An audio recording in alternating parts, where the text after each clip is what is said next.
Hello, everyone. Happy Monday to you all. Welcome here, our final day. We're going to go into integration and a little bit of Q&A. And I have a very, very special guest here with me, Greg Rex. Oh. Hi, ladies. I could not have done it without wrapping it up and adding that key element that is so essential. We're talking about the sacred feminine. We've elaborated quite well. We have traveled the whole range of the feminine energy and what are our capacities, inspirations, how we function with that feminine energy. But it would not be complete without bringing in the masculine perspective. So I really, really, welcome you here. Grateful for you to join us here today. My pleasure. So as you come in here and tune in, you can say hello. Maybe what is your biggest takeaway so far? I know some of you have been just tuning in with us this weekend. It's busy time. Spring is here. So we're so fortunate to be able to steer up the creative juices, stir up some of the energy and open the doors into the next phase of life, right? Spring is almost here. So we're like, spring equinox is going to be here next weekend already, Saturday. So a few more days. So what are the new seeds that you're planting? How can you nurture them? Maybe the garden needs a little bit of cleaning up, a little bit of spring cleaning. So welcome. I'm just going to turn the comments on. So if you're saying hello, that'd be lovely. Just to recap a little bit about the retreat, we talked about self-worth. We talked about our emotions, the scale of emotions, embracing our polarities, the shadow, the light. We talked about who we are really in terms of our value, what really matters to us. And then how are we shining and sharing that with the people in our life, right? Then we went into building our empire and how can we, create the foundations like financially, expand our teams, what to invest into, when is it the time for us to grow, to be supported. It was a very valuable conversation. Then we went into remembering our song and expressing, opening up our voice, that chakra here, right? And the throat.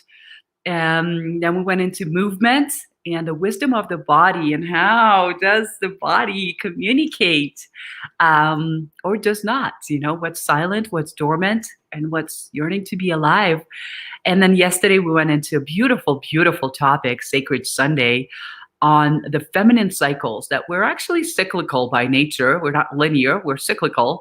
So how can we harvest those cycles, really, connect and then, base our whole life pretty much on them. So good. It was a game changer for me. So I'm here really, really happy and excited to welcome Greg to the conversation. He's been an incredible contributor to the embodied feminine for a few years now, couple of years. And I was there when it was born. I was like in the delivery room. It was pretty exciting. Yes. So thank you. I think the women really appreciate your presence. You always make them feel safe and add your conscious masculine perspective to the conversation. So we're here, open to also questions, comments from you all in terms of poking on that conscious masculine, whether, it's a question of dating, or attracting the right partner, sacred relationships. I know we talk a lot about the sacred feminine, but what about the sacred masculine and then the sacred union? So we are pretty open today for questions and to share the magic with you all. Why don't I'll let you introduce yourself. Who is Greg Rex today? Okay. Well, Greg Rex is the future husband of Marina Ijoba.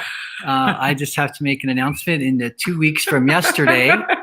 If you didn't know, we were engaged. We have been engaged since Mother's Day. I asked her to marry me. She said yes. And 2 weeks from yesterday, we're actually going to be tying the knot, doing a beautiful sacred ceremony. So I'm super excited about that. My life is, that's right now the biggest thing that's in my awareness right now. Who am I right now? Also, I'm stepping into being a stepfather, and that's a big and exciting journey for me. Marina has a beautiful daughter named Jasmine, and so we're creating a little family together. I'm a life and well-being coach. I've been doing that for 30 some years. Had some amazing mentors. I worked for Tony Robbins for 5 or 6 years. Worked with Deepak Chopra for several years, and I've really moved my coaching practice more into a really holistic, like a well-being approach. In the last couple of years, I've really moved into studying. Well, I've always been very shamanic, and I've always studied indigenous traditions. But then I stumbled into like the ancient mystery and like the tantric shamanism, tantric healing, and some of the sexual energies. And that's been really eye-opening for me. It was a great experience. That's kind of what we're going to be talking about today. Is like there is the inner masculine and the inner feminine. This is actually the great example of that. The male and the female, the masculine and feminine coming into harmony. We're going to be talking about it today. Like there's the personal inner masculine and inner feminine, and then there's the interpersonal masculine and feminine dynamic, and then there's the transpersonal. And so I'm very curious about all three of them. I see them being very important right now in our humanity, kind of having that balance.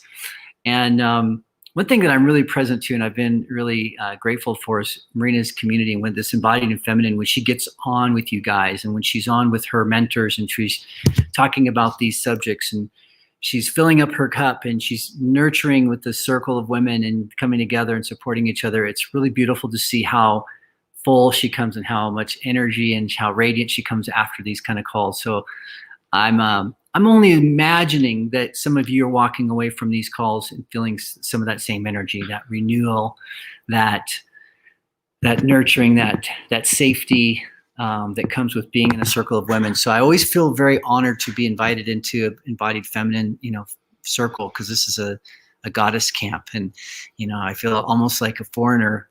But at the same time, I know that our role as a conscious masculine is to tend the fire, to bring the wood, to take care of these goddesses that are gathering and doing the work that's so needed on a transpersonal level, on a humanity level, on a societal level. It's like getting in touch and reigniting that conscious feminine within, and then being able to find that conscious masculine within for yourself too, because sometimes they're needed and they're very different energies. So just being able to pull and use those resources when you need them, I think that's a very big blessing. Thank you. What a beautiful introduction. And thank you, ladies, for your sweet words and congratulations and hearts and all. Thank you. So I'd love to first dive into the definition of, you named it, the personal level, the transpersonal level, the interpersonal. So these three levels, we all have masculine and feminine energy, although we've been basking in the feminine a lot this week, but we also have the masculine. That's why we kept it till the end, because masculine is more like, action oriented, forward going. So let's talk a little bit more about that. Like, what is it? What would it look like? What would it feel like on the personal level before we go into transpersonal? Between each other, me and the other. It could be me and my partner. It can be me and my work. It can be me and my friend, my sister, my daughter, whoever, but it's me with someone else, right? So very often when we go into, masculine, feminine dynamics, we think about relationships. We think about how the other party treats us, or how the masculine is with me. Who am I attracting? That kind of conversation. And then the third level is the interpersonal, is who am I with my community? Who am I on that collective level? Who do I show up as in the world, and what does that collective energy reflect onto me? Am I a victim? Am I a little more of a warrior there?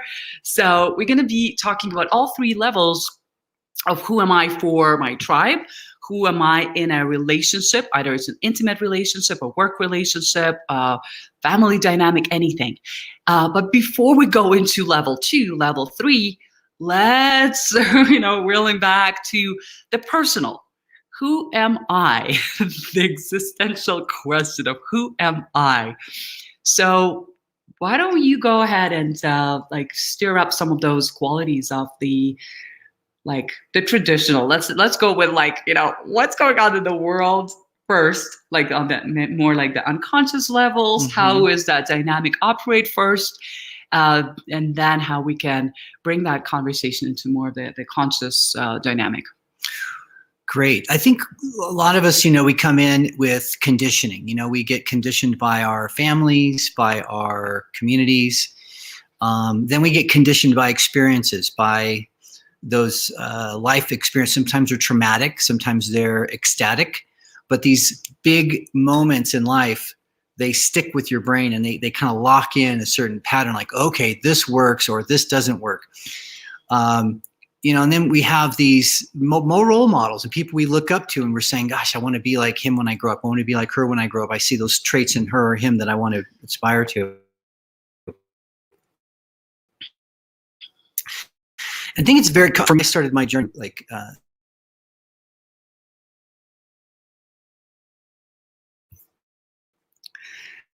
I think we paused there for a second and we are back. There's a little minute delay. Okay. One of the things that I had to kind of come to is that realization that there is a feminine in me. I'm not just all masculine. That the feminine in me is important. It's a part of who I am, part of my soul, and embracing it. Instead of big boys don't cry and suck it up soldier and those kind of traditional things that we hear in our conditioning. How do I embrace it? And so I think what I would like to start, let's do that one. Let's see our sanctuary. Well,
Okay, I think we are back back? Sorry, guys, we're back here.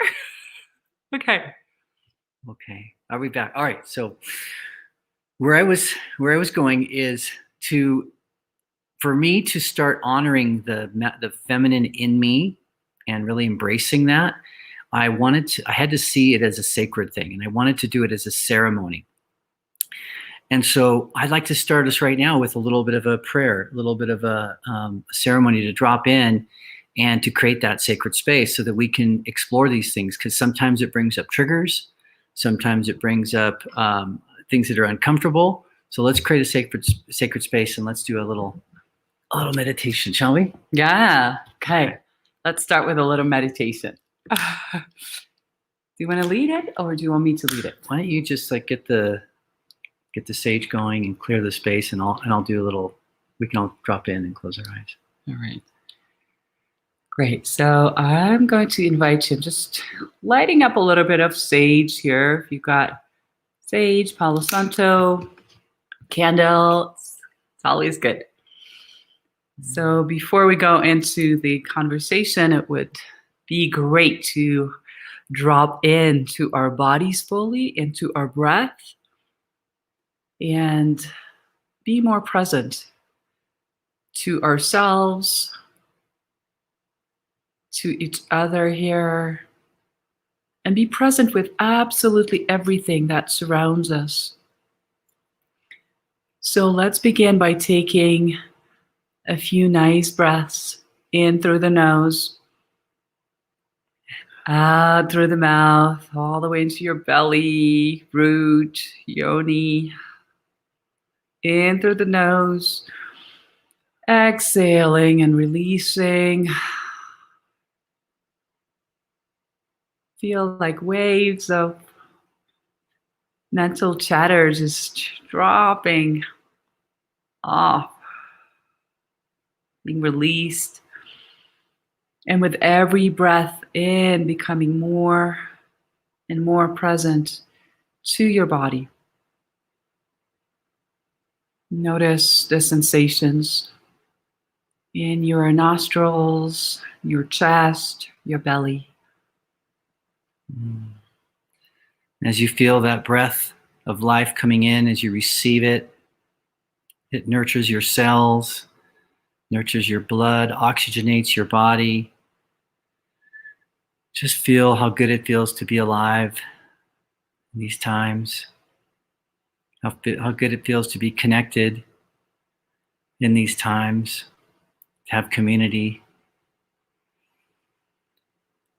I'd like to call in the directions and create a sacred space, create a bubble for this call so that everyone in this call can feel completely safe, completely nurtured. So I'll start by calling in the direction of the north, which is the element of wind, that breath of life. It represents the motion and the fluidity, the ancientness of our planet, all of our ancestors. And the element of air also represents the mind body, that very important part of our personality, part of our being, who we are, that helps us navigate this beautiful planet. We honor the direction of the north. We call in your protection. And we ask for your guidance today. As we move to the east, in the direction of spring, it represents the element of fire,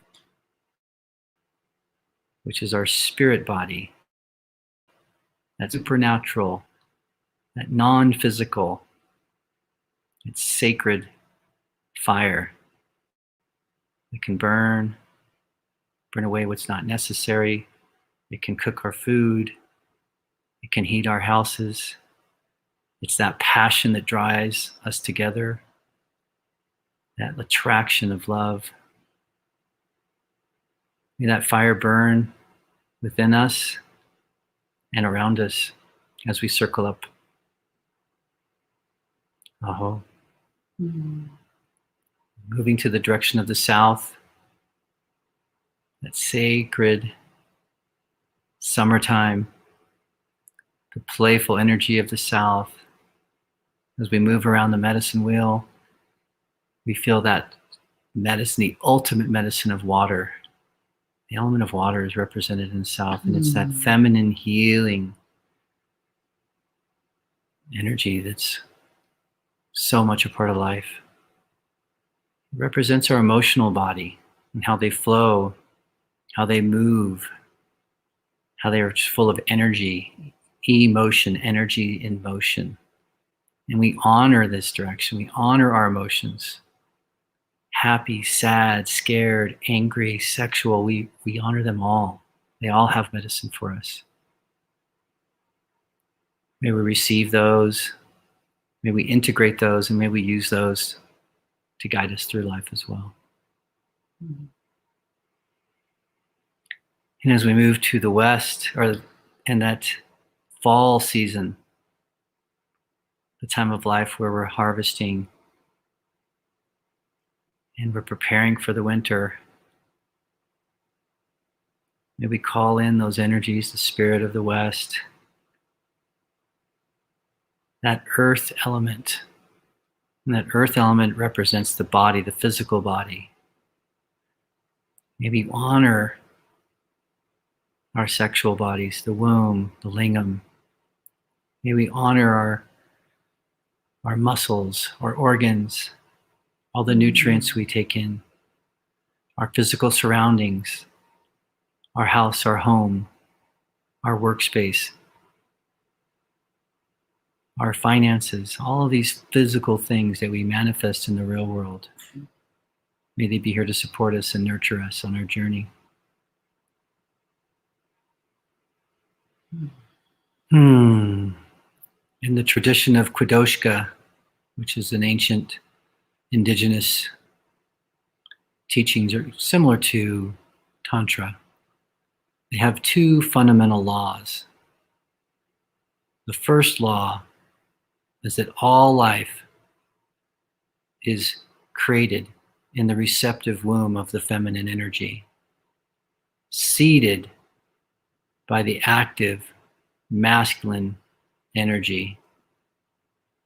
These two elements are required for all life. They're critical, important, and to be honored. May we honor the first law of Kwadoshka. And the second law of Kwadoshka is do no harm to any children of that sacred union. And since all life comes from the masculine feminine union, all life is. So as we take that energy from the father sky, which is the masculine direction, down towards the center of the earth, which is the feminine direction, we all meet in the middle, that space in our heart, the direction of in, the direction of inside our bodies. May we all come there and feel this surrounding container, this four directions, the seven directions, the east, the west, the north, the south, up, down, and in. And all these directions hold us like a container as we go into our work and we go about our day and we go about our life and we share this love with people. Very thankful to be on this call today. And I open up the space with these directions watching over us. Aho. Aho. Thank you for that. It feels so good. So good to drop in, connect, and be here with you in a more present awareness and space. So thank you for that, Greg. That was beautiful. And welcoming some women who are joining us. Hello. What is one word or two words that comes to you when you think about that masculine energy? Let me differentiate first, because there's conscious masculine, and then there's unconscious masculine, or we could also say aware masculine, present masculine, and unaware masculine. And sometimes it's good to contrast the two. And we're going to do this for both feminine and masculine. But let's start with those traits of a conscious masculine. What are some words, some traits, some indicators that you are in the presence of conscious masculine? What are some of those beautiful traits that the conscious masculine carries? I think there's one here that Shirley wrote, is a beautiful container. Thank you, Greg. That sure is one of them. Yeah. A beautiful conscious container, safe space that the masculine can hold. That's one of the primal things that masculine has, is that ability to create structure and to create safety.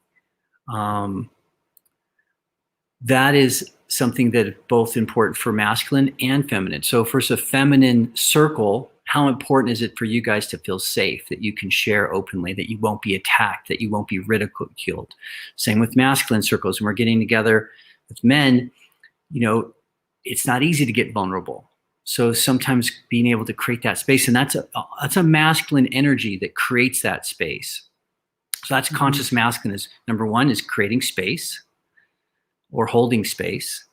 Number two is creating safety, actually putting in some boundaries, putting in a container so that the woman can flow, the feminine can flow, because that's in the feminine nature. It's just to flow kind of like spontaneously.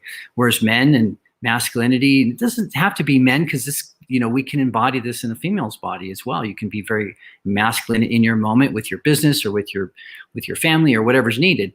But that masculine energy tends to be more linear, more focused. It's kind of like the hunter and the gatherer.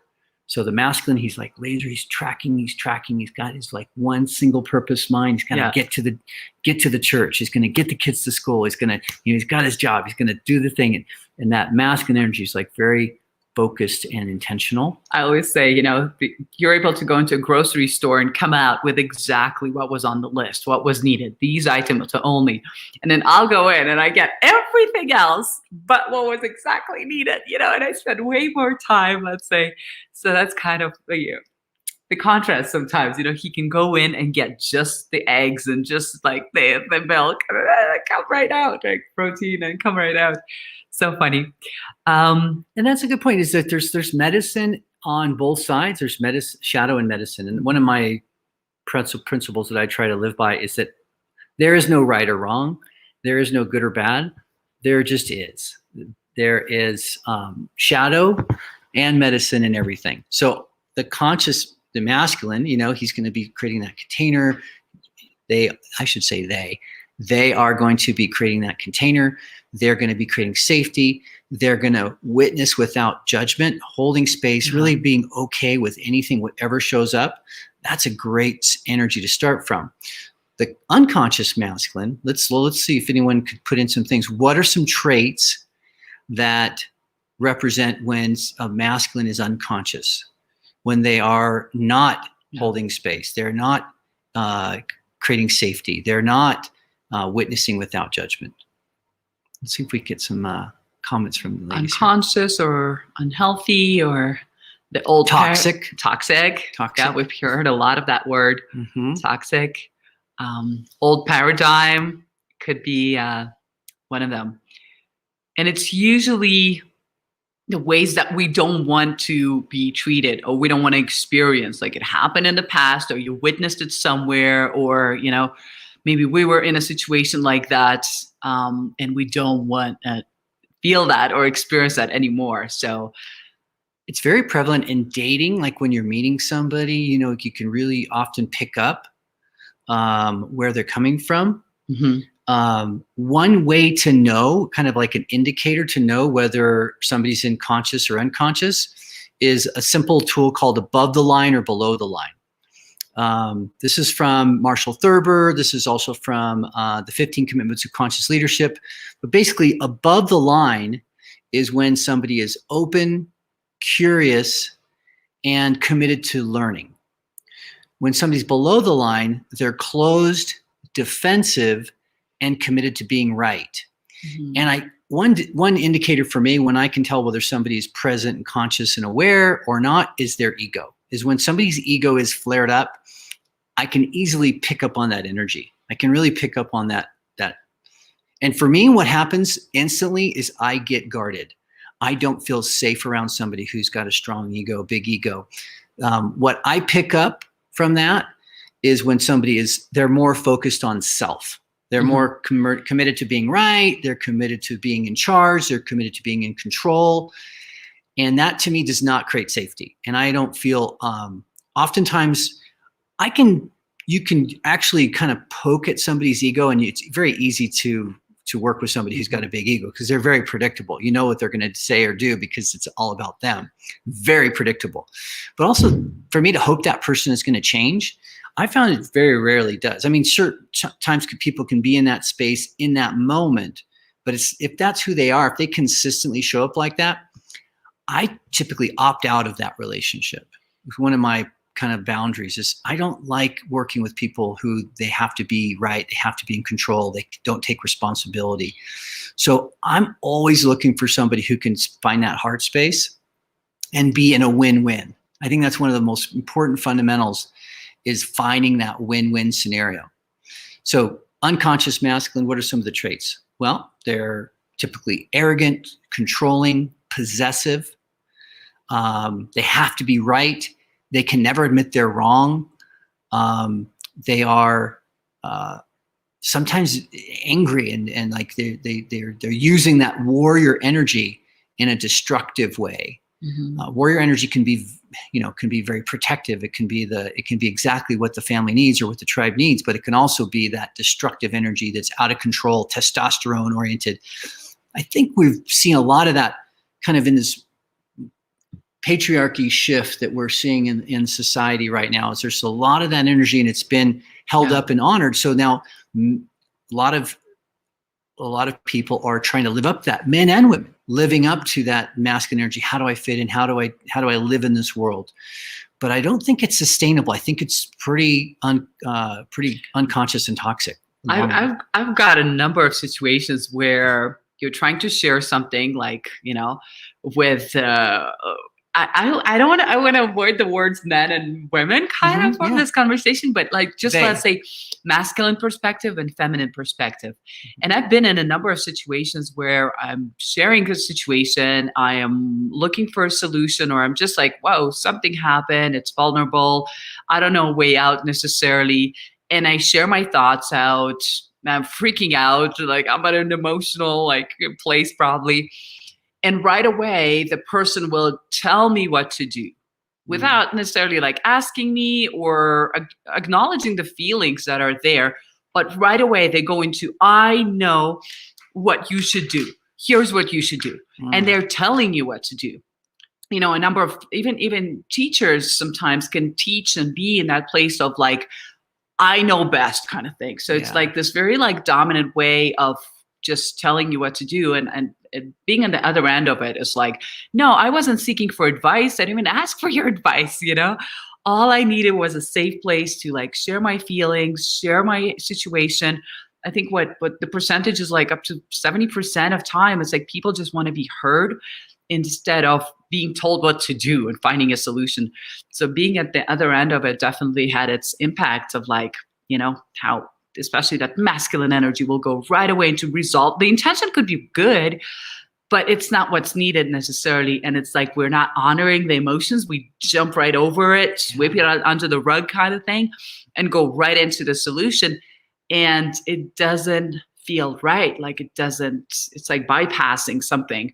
So I totally get, and that, so I can remember us having a conversation a couple nights ago, and this is not a gender thing. It's an energy thing, a masculine energy thing. So I was not in a great mood. I had a lot of stress. Marina could see it on me. She could pick it up on me. And then that's a feminine intuition thing. It's I wasn't saying anything, but she could sense something was wrong. And she asked me, and she was pulling out of it. And she was very curious and loving. And that's that masculine, conscious masculine place, is creating space, holding space, creating safety, and then witnessing without judgment. And when I open up, I'm being feminine, I'm being vulnerable. When I say, here's what's going on, here's my emotions, here's my fears, here's my concerns. The masculine tendency, that masculine energy, can be to go in and fix, right? And to okay, I'm going to save the day. It's that hero. It's good intentions, as Marina was saying. It's good intentions, but it's maybe not what's needed. What was really needed there when I was in that space was not ideas and solutions and, oh, we could do this and don't worry about that. I just needed to be heard first and foremost. I needed to have that safe space where I could just say what's on my heart and just, it's okay. It's okay to be afraid. I hear you. It's okay to have, anxiety. It's okay to be upset.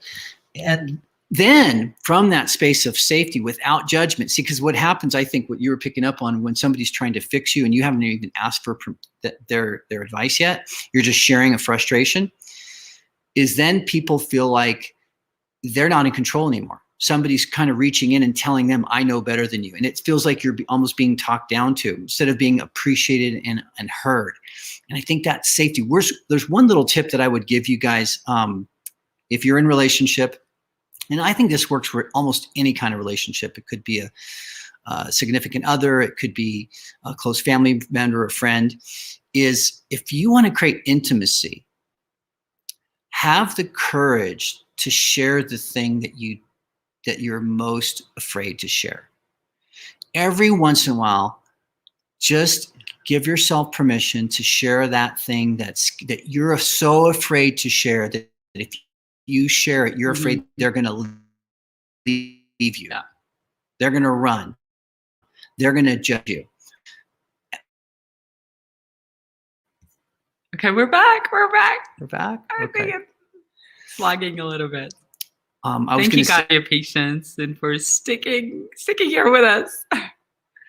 I was going to say one thing that is important is for you, if you're going to be the one going vulnerable and sharing that thing, make sure your timing is good. Make sure you're doing it with them in a place where they are present and they can actually be holding space with you. They can have that conscious masculine. Now, on the flip side of this conscious feminine energy is so beautiful and so nurturing and so needed. It's like what's going to heal the unconscious masculine. What's going to heal part of our dynamic together is like I was calling in a grandmother. I had a vision that I have all these masculine mentors in my life, and I don't have any feminine. I have my mom, but my mom is my mom. You know, I wanted to have like a spiritual guide, a leader, somebody who I could follow that was a moon dancer, somebody that was honoring the moon. And I had this insight in a vision that's my calling. Is I need to go out and not only meet and support these women, but I want to be the warrior, the moon warrior, to hold space and find other men who will create safety and hold space and build campfires and allow women to come together and do the work they need to do. I didn't know that I was going to be doing the healing. I thought I was going to be doing the serving. But what ended up happening in this relationship, when I called in this grandmother, I called in Marina, and she had all these women that she's connected to, and grandmothers from Mexico and from the indigenous tribes in North America, in Canada, and Claire Doe, and all these beautiful women that she's surrounded by that are just like deep in this work. And so I didn't know that because she had done all that feminine work, that what I put my heart into her hands is that she would be able to hold it gently and actually do some of the healing for my scars, when I've been emasculated from the past and the things like that.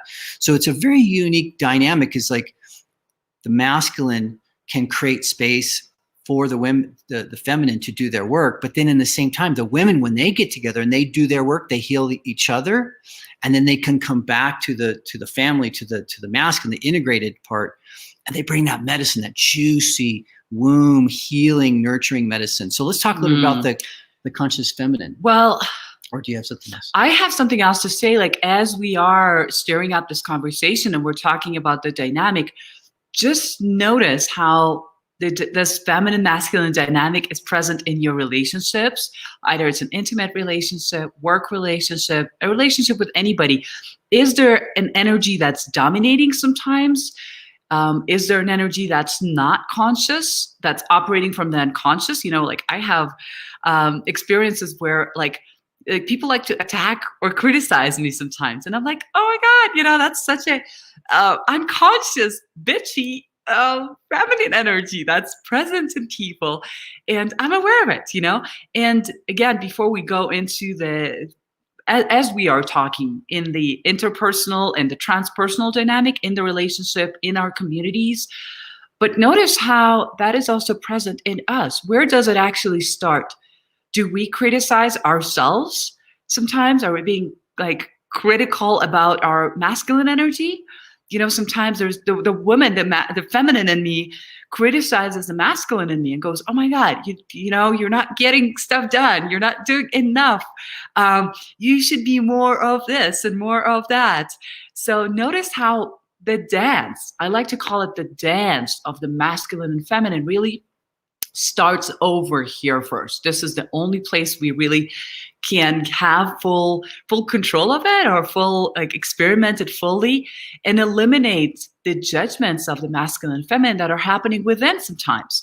And when we can create this beautiful dance inside of ourselves first, then we can create it outside in our relationships. Because if you know that to be real, to be true, how to be gentle with your masculine, how your masculine maybe sometimes is exhausted, and the feminine will go, you know what? Let's just take a day off.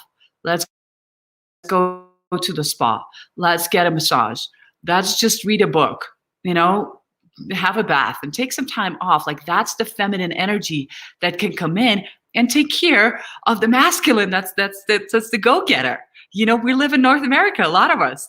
So we've got that nature in us that, like, go get it. Never enough. That's especially on the East Coast, like, that's the mentality sometimes. So as I've been catching myself in my inner conversation, going from unconscious to conscious, unconscious to conscious again, then we're able to bring that to the outside into our immediate relationships.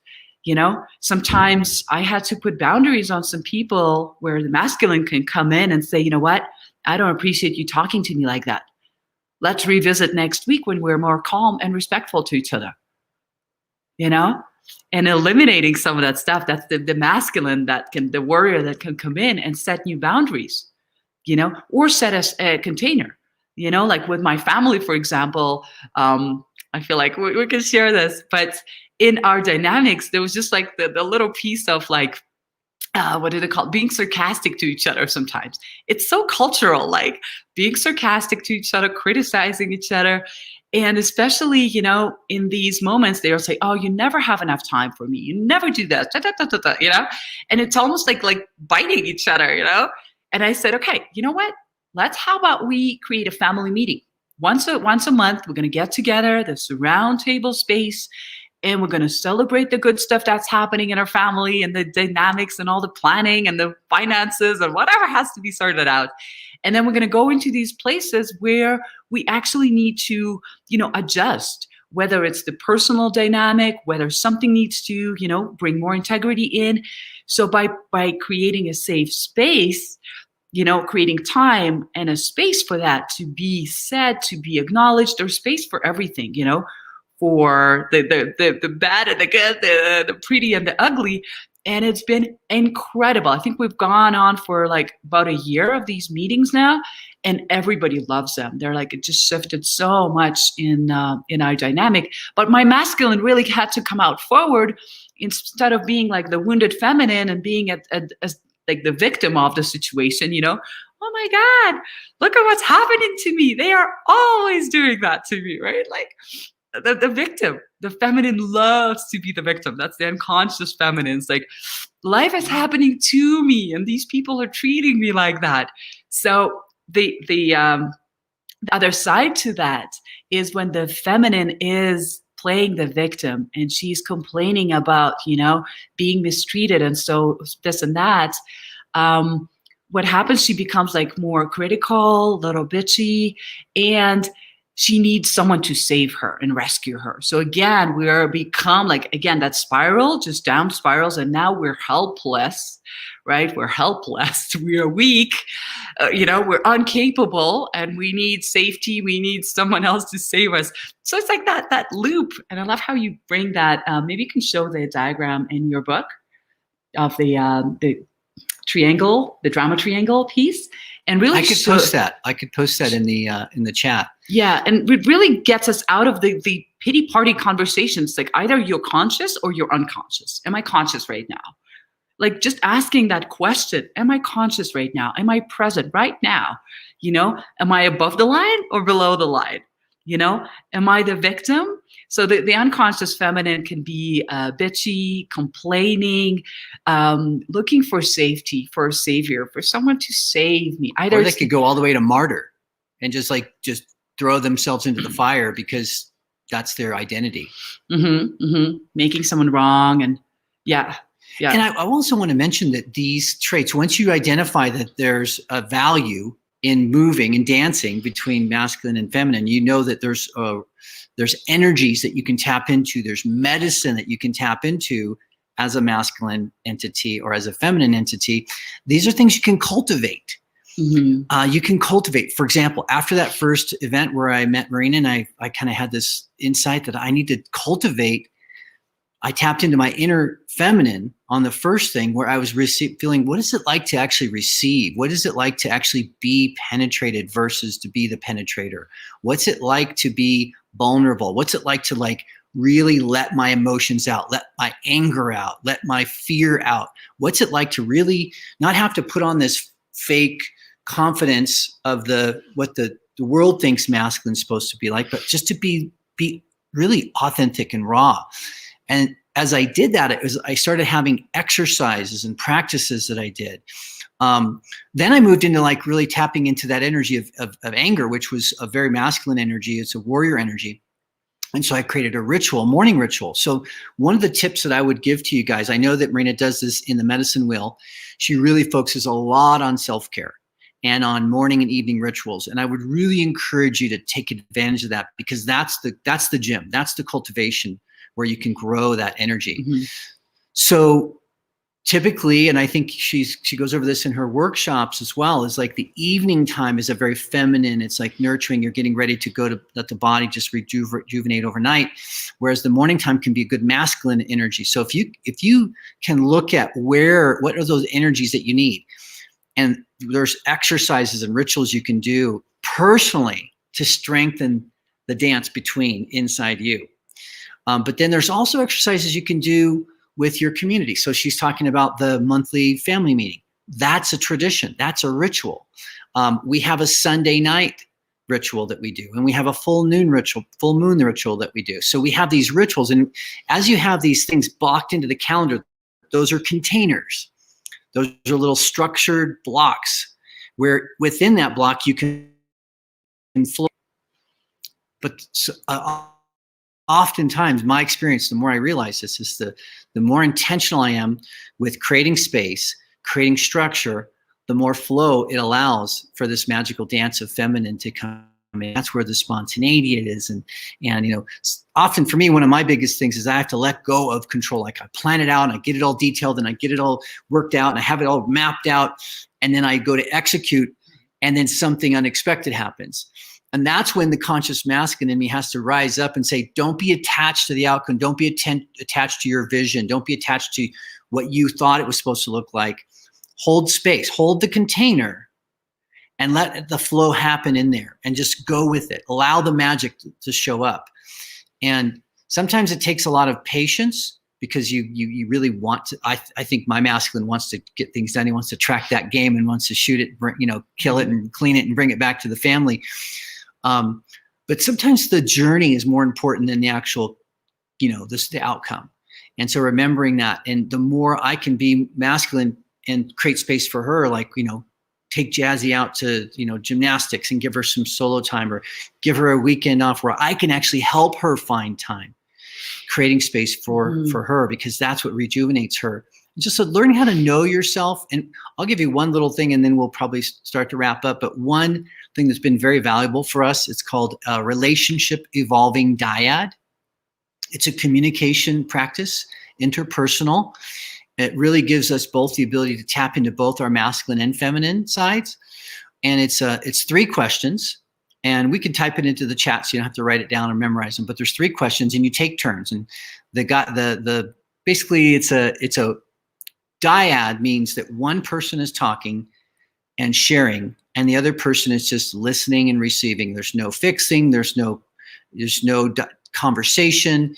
It's just receiving that information. And then when they're done, say, thank you. Are you complete? And so the 3 questions are, the first question is, and so I'll roll them out. So if I'm asking Marina, I would say, Marina, tell me something you love about me.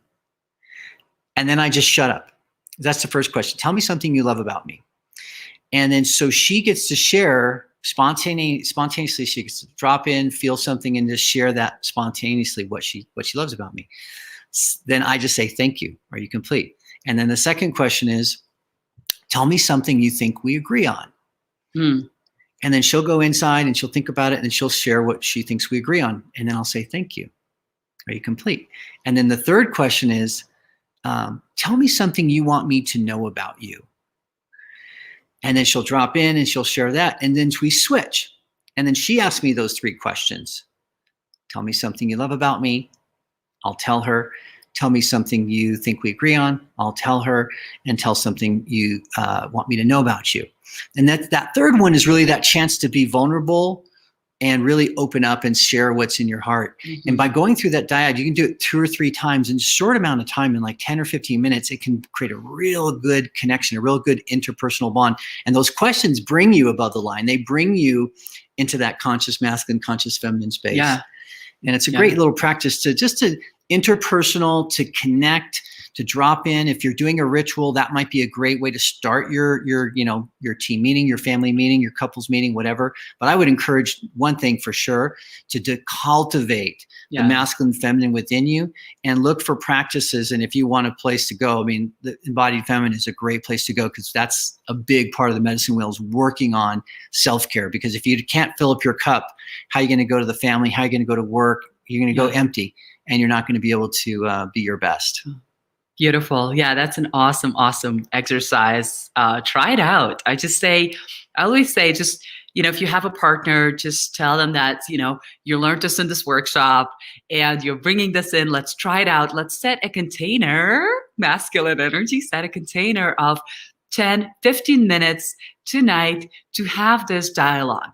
And then don't go for longer than that. Don't stretch it into 30 minutes or an hour long, but keep it as a practice. Keep it as a play exercise, your home play for today, and try it out. See what happens. It's been magical. And I'll give you one other thing. After you've done that once or twice and you have like the foundation of that kind of a dyad, change the 3 questions and add "in bed" at the end.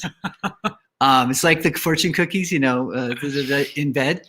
Do the same thing. Add those 3 questions and then put "in bed," and that brings it into your sex life. And tell me what you love about me in bed. Tell me what you think we agree about in bed. Tell me what you want me to know about you in bed. It can be very juicy. Make sure you block out some space after that, because when you stir that bucket up, there's going to be some really fun sexual energy created. Thank you for that. That's like level 2. That's level 2. Awesome. Yeah, I really wanted to bring this masculine feminine conversation to you at the end of the retreat, because to me, it's all about integration. This is how we integrate. This is how we assimilate the information, the experiences.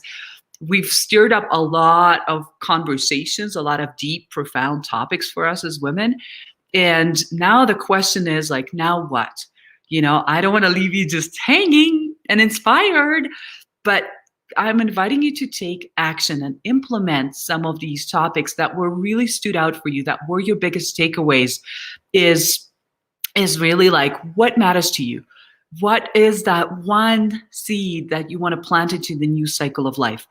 Maybe it's self-worth. Maybe it's really committing to having a different conversation with yourself. It starts with us, One of them is communication for me. Like last year, it was I need to be a master communicator, because as women, we can communicate feelings. We can say, I need to feel better. I need to have more, time for myself. Wah. And we think we are communicating what's needed, but what they need to hear is you need to take, Jasmine out for Thursday night so I can have alone time on Thursday night. Could you do that, please? That's clear communication. The other communication of just, I need to feel good and I need to have more space or more of this, more of that, is it's like wind to them. It doesn't register.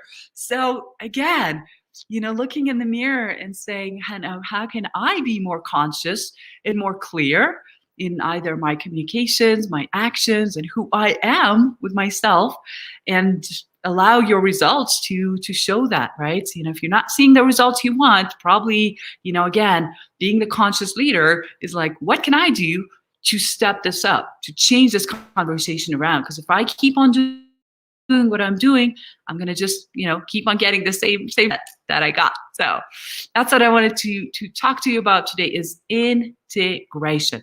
How are you going to integrate all this amazing stuff that we talked about now, and implement this into your life. Again, I always say, don't overcommit. Don't start with like, I need an hour of time to meditate every day, or I need, something drastic. And maybe some of you do. Like maybe some of us do need some drastic changes. But commit to something like I'm a strong believer. For those of you who work with me, I'm a strong believer in micro habits. 5 minutes a day, but do it consistently. 5-6 days a week. See the changes there. Implement something small and watch the results. Watch that grow, and then you're more interested. You're seeing progress. You want to double up on that time and invest in that. So, wanted to share that with you, and also. Do you want to share anything else? Any closing thoughts about implementation, integration? Well, I think I had mentioned earlier that I worked with Tony Robbins for many years, and I was on the road promoting his live events. And I noticed it was interesting. Is like I'd go back to his city 2 years later. I go to Toronto, then I'd go to LA, then I'd go to San Francisco, and then a year or two later, I'd come back to Toronto. Usually, kind of circle back within 1 to 2 years to these major cities, LA, etc. And I was always amazed to see that almost 80% of the people who were going to this event were the same people that went a year or two ago. And I was like, why is there's people who keep taking the same, and it's the same course. So they're just taking the same course over and again. I get repetition. I totally agree with repetition. Mm-hmm.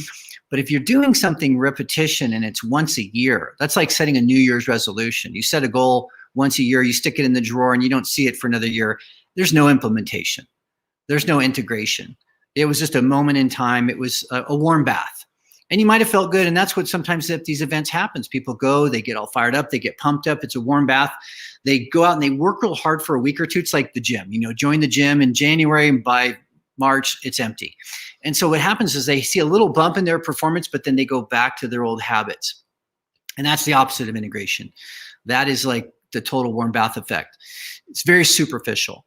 So my advice when it comes to integration is to create a container and have a strategy. Like you can go out and read a book a day. You could just read a book a week, whatever, and just constantly fill your brain with more and more and more and more and more interesting stuff. But if you don't apply it, if you don't use it, if you don't integrate it, if you don't make it into a ritual, if you don't make it part of your routine, it's not going to give you much value. It's going to be knowledge. It's going to be information swirling around. And you'll be able to talk. How many of you know somebody like this? They can talk about personal development. They can talk about universal principles, but their lives, they don't live them. They don't integrate them. A big part of that is because they have like a mental relationship with a book relationship, an academic relationship, but not an integrated relationship. They're not bringing it into their life, into their family, into their day.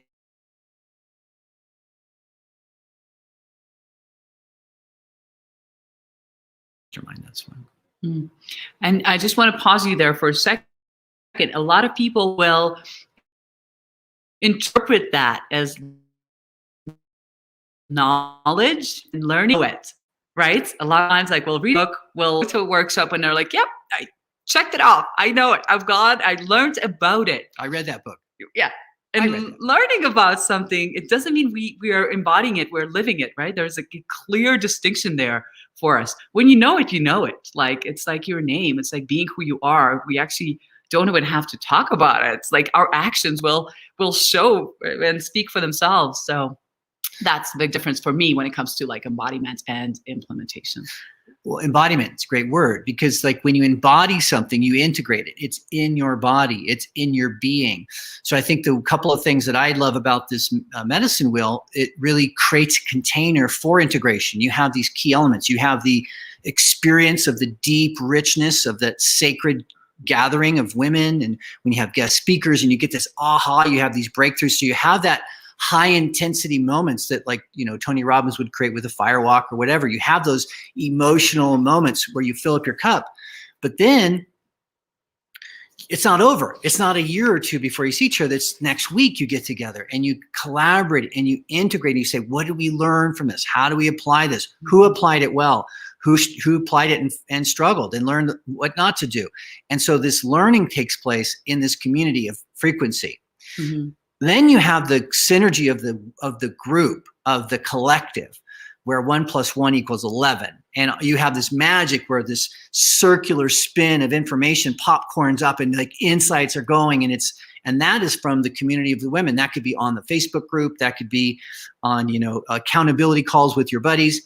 And then you have this extra super important element that Marina provides, is that one-on-one coaching, that laser coaching with a mentor, where you can say, okay, me personally, how do I get the stuff that's in my way out of my way so that I can be the kind of person, integrate this, learn this, apply it.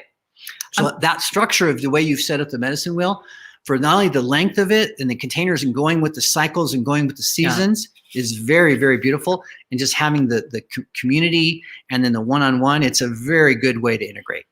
I will just ask my team, if anybody from my team is on the call, if you can just pop the link in the chat to the medicine wheel that Greg is talking about, so women can go and check it out. And I just got a Facebook reminder this morning. I woke up with it. And I'm like, wow, 4 years ago, I organized my first mastermind for women. And I remember that was a huge snowstorm in Montreal. We couldn't make it in person, and I actually had to move it online. Everybody was like, oh, we're canceling. We can't make it. All the roads are closed. I'm like, this has been my dream for ever and ever. We finally got everybody to commit and be there. We're going to move it on Zoom. And we hopped on Zoom. Everybody made it. And I was just like so excited. And that's like, it came out of a personal intention for myself. Was like, what do I need? Because I kept on going to workshops. And so I think I just got back from Tony Robbins' event, and I was like, woo, I could feel the hype. I could feel so much energy. And it kind of goes, what's your reality like? And it brings you back to the old norm. And it's even more frustrating because now you know better. You know your full potential. You know you can grow somewhere, and there's no place for its expression. And it was like really frustrating to me. So I'm like, okay, if I can't find a mastermind with these amazing women, I'm going to create one. That was supposed to be 4 years ago. And here we are 4 years later. We've tried different models, different lengths. We did like an 8-week, we did a 90-day. And the 90-day, like the feedback that I got, it was like, it's not enough. Let us, like in the 90 days, it's like what happens is like, we're cleaning up a lot of stuff. We're actually just creating space. We're talking about space a lot today. So we're like creating space and eliminating the old layers, the old stuff that actually, is on the way, old ways of thinking. So when you set a new vision, first of all, like what we do, there's a purpose and vision workshop in there. You set the new vision for yourself and who you are becoming in a year from now. You're not going to be the same person. And guess what? The best way to predict it is to create it. So if you can see yourself, we use a shamanic journey. We use a little bit of NLP as well, of like really anchoring and entering that future space. But when you can feel into your future self, it's so exciting. But sometimes there's a gap between, oh my God, I see myself and who I am in the future. And now the question is, how do I get there? So the mastermind, I call it the master heart, really, because we come from the space of the heart. There's a lot of, emotions and tensions, but there's also a lot of mindset and a roadmap to now make it doable, chunk it up. And sometimes it doesn't look like, look, they say it's not an elevator. It's not even like a straight staircase, but the road is sometimes zigzaggy. So when we do these few little steps and we dare to, stir up these conversations, go out in the world and launch something, and it's like, it's a little bit zigzaggy because we learn how to deal with setbacks, with no's, with trying, one strategy and it doesn't work. Okay, well, still get inspired, restructure. A lot of times, what I notice for myself included, it's like, what happens is we go out somewhere, we try a different strategy, we have a dream, we have a vision, and we do it for a number of days or, a month or so, and we get discouraged. We get no's, we get discouraged. And what happens is we give up on the entire dream altogether, and we go back into the cocoon. And maybe you were so close to that goal, you were so close to that dream, and it was just a matter of shifting your mind, getting a different perspective. And that's where I think the community that, Greg, you're mentioning, the environment of other women in there is so powerful, because it's like when we are in that place of tightness, we don't see the way out for ourselves. Other people very often do. and have them cheer up on you, or give you a different perspective sometimes is like it's crucial. It just makes such a big difference. So let me just pop the link here in the chat for you all. And why don't I talk a little bit about what is the medicine wheel while you pop the link in, and they can get all the details. Perfect. So the medicine wheel is like a spiritual incubator for women entrepreneurs. And I think this is a great, it's needed right now. This is super important because the women can do things together that they can't do in a regular mastermind that's integrated with men and women. And so what's included in this is, first of all, there's a weekly gathering.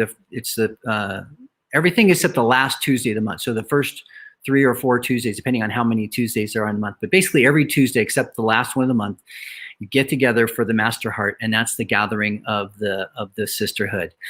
And it's at 1 o'clock East Coast time. And if you can't make it live, they're recorded, so you can listen to them. And it's all in this Facebook group, this private Facebook group where only the women who are in this medicine wheel circle can access. And then there's going to be ceremonies that are going to be happening throughout the year. For example, there's full moon, there's new moon, there's equinox, there's solstice, all these different beautiful ceremonies. There's going to be amazing guest speakers. You've heard some of them this week already. These are some of the faculty that you'll hear more from as the medicine wheel continues, as we go around the circle and the seasons. And then there's this sisterhood that becomes very, very like sisters is the right word, family. Like you become family in this experience. When you watch somebody transform and you hear Anne-Laura's, transformation, or Adita, or some of these women who are going through these big life changes, and they have to step into the circle, and the women just hold them and support them. You can build a friendship that could last for years, decades, a lifetime. And then there's a lot of personal accountability because there's weekly home plays. So just like you saw here on this launch, this 5-day International Women's Week, there's home plays. So you're asked to actually do something, not just watch and listen and absorb, but actually apply it. And then you have accountability buddies. So you'll have somebody in the community that you hold each other accountable, and you kind of keep each other on track in between the calls. Then you have the Facebook group live every day, 24/7, with information where you can pop in a win, or you can ask for support, or you can put in what's needed. So the Facebook is very important. There's also bonuses. One of them is a orientation session. Everyone will get an orientation to set that goal, to get that theme, to get that true north, so you can start your journey. And then as you go around the medicine wheel, there's workbook, there's an online course that you can do at your own pace. That's another piece of it, in addition to the live and the interactive stuff. Mm-hmm. There's going to be special workshops, one on purpose, one on time management, that are always available to keep you moving forward, help you structure. There's going to be, I know a big one coming up that you mentioned is like the spring cleaning theme of going into the spring months. Is like, that's a big one, to make space and get out the old and get stuff that's not necessary. So there's going to be quite a few exercises, mm-hmm. very interactive. It's not just a sit back and listen kind of experience. Yeah. And what I want to mention about it, it's like the medicine wheel is really like this beautiful tool that's, I've been fortunate to have in my life, and leading into it and using it, for pretty much everything in my life. And there's a huge spiritual component to it, which is like cleaning up and clearing up the energetics around things. I know some of you are mentioning financial abundance. Like financial abundance is a big one for us this year, as a lot of us are forced to pivot the way we did life before, maybe like reinventing yourselves. It's a big one for many, many women right now. And very often it's like, yeah, we can also have all the tools outside to build it as a skill, but it also takes like an energetic, like an energy form to release some of like the, what's the word I'm looking for? The subconscious beliefs about it, and the energy that we hold about finances. Like it's such a big topic today.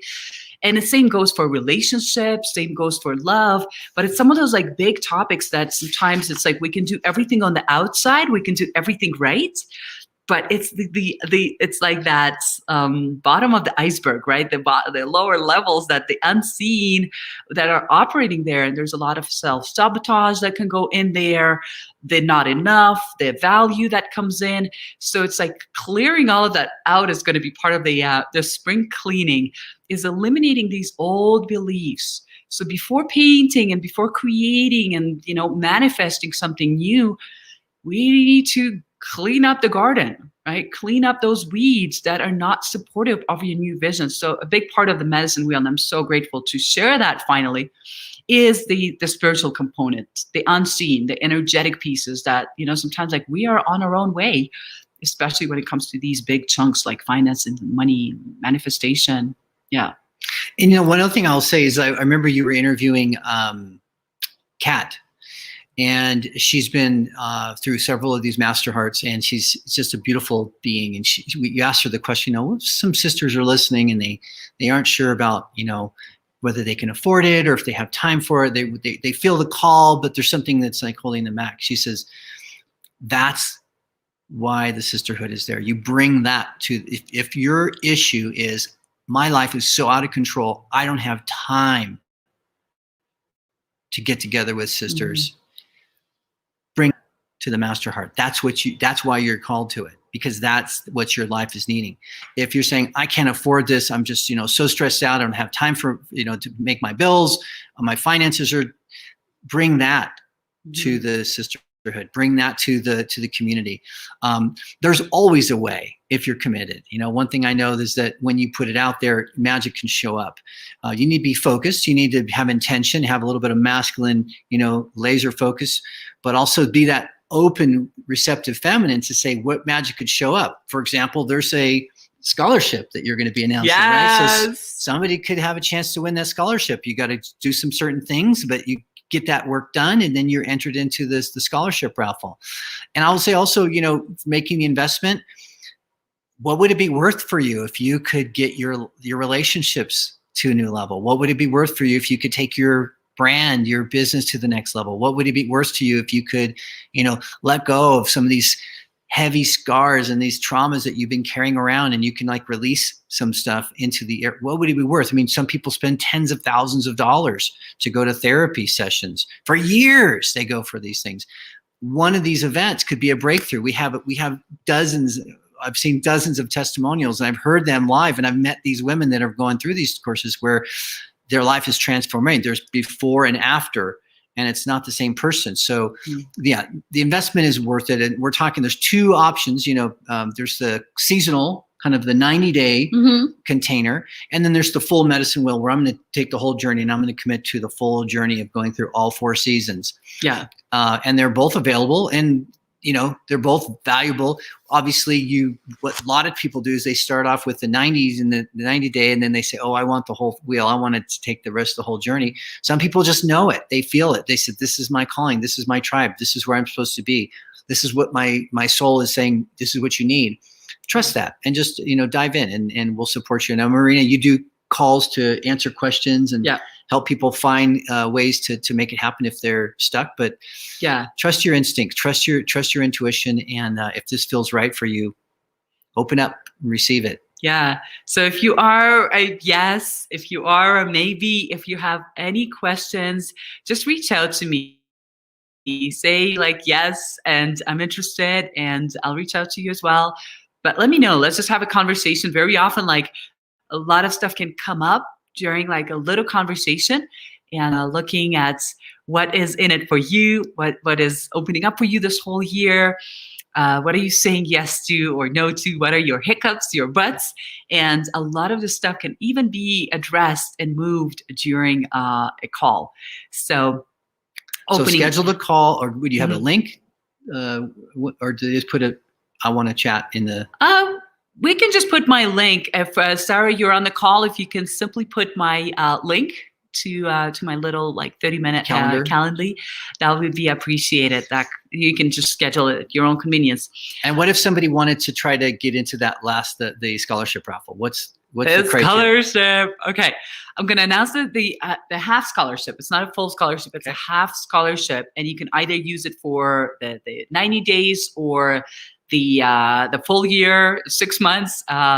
So the half scholarship is whoever, we've been posting home plays all week long. So if you want the half scholarship, you need to answer and participate in every home play we've posted so far. So 7 days now. And each home play has its own separate post.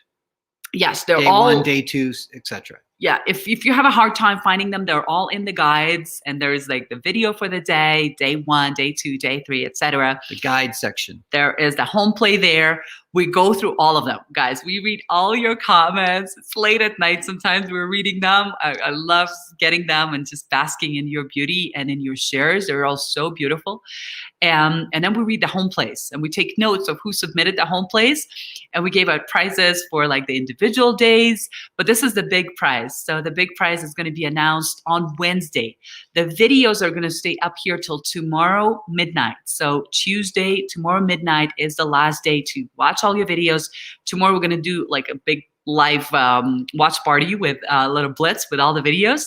But you have till tomorrow to really catch up with all the home plays, submit them, play full out, and we're going to announce the winner for that on Wednesday. I'm going to go live at the same time, 1 p.m. on Wednesday, and we'll announce the winner for the big scholarship then. Okay, so let me repeat that really clearly. To get into this half scholarship, you need to go into the guides. You need to look at each of the home plays, and you need to either watch the video and then do the home play, and then come and post your home play there. And then they're going to go back and look at everyone who did 100%. You have to do all, 6 of them? 7. 7? Yeah. All 7 home plays, and then your name will be entered into the draw for the half scholarship. Yeah. And if you've done them already, you're already like in for the day. A lot of you have done that. If you haven't, you've got a blitz. They're going to be up until midnight tomorrow, Tuesday night. Yeah. So you've got between now and then to go in there and blitz them and watch any that you haven't seen and get it done. Awesome. And what about this? If somebody says they already know, I want to sign up, I want to get into the medicine wheel, and then they win the raffle. Is that okay? That's okay. We'll just deduct that from their investment. Absolutely. Okay. So you don't have to hold off. If you know you want to do this, do it now. Take that leap, trust, then get into the raffle, and then maybe you'll win it that way. And if not, either way, you're meant to be there. And we already had some women that already signed up. So if you do want to enter that raffle, it's not too late. You can still participate in the home place. We'll just reimburse you half of your investment. So great. Yes. What a win. Ladies, thank you so much. Greg, thank you so much for being here with us today and adding that masculine perspective to our integration piece, to bringing that out into the world now. Like, what is next for you? What are you going to do with all that beautiful, beautiful transformation that we've created this whole week? So thank you so much for sharing your beautiful masculine energy. Thank you for you guys for doing this work and for gathering up and filling my baby up and just having so much fun and loving on each other. So keep it up. I'll be with you guys along the journey. I'll be stepping in whenever Marina calls me, and I'll be there for you guys if you ever need me. Thank you, thank you, thank you. So share your takeaways for the whole week. We'd love to hear from you. Is what are you getting out of it? Because ultimately, it's like, this is the gold. This is the goal, is what are you taking away from this conversation, and what are you going to be investing your attention and energy into and making that real for yourselves. All right, loves, have an amazing day. Stay tuned with the group. We're going to have more stuff happening in the spring. Maybe we'll do like a little spring cleanse or something with the group. I'm still like intuitively picking up on like, what's going to be the next gift and next thing that we can, next adventure that we can go on to and share together. What's needed. Also, maybe we can just quest from the tribe of like, what is needed really for you, so we can collaborate and create something that is of service to you all. Love you all so much. Happy spring to you. Mwah. Happy week. Enjoy. I will see you all on Wednesday at 1 p.m. to announce the winner. Wrap it up. Let's wrap it up strong and rock and roll into the spring. Love you all. Bye, everyone. Bye.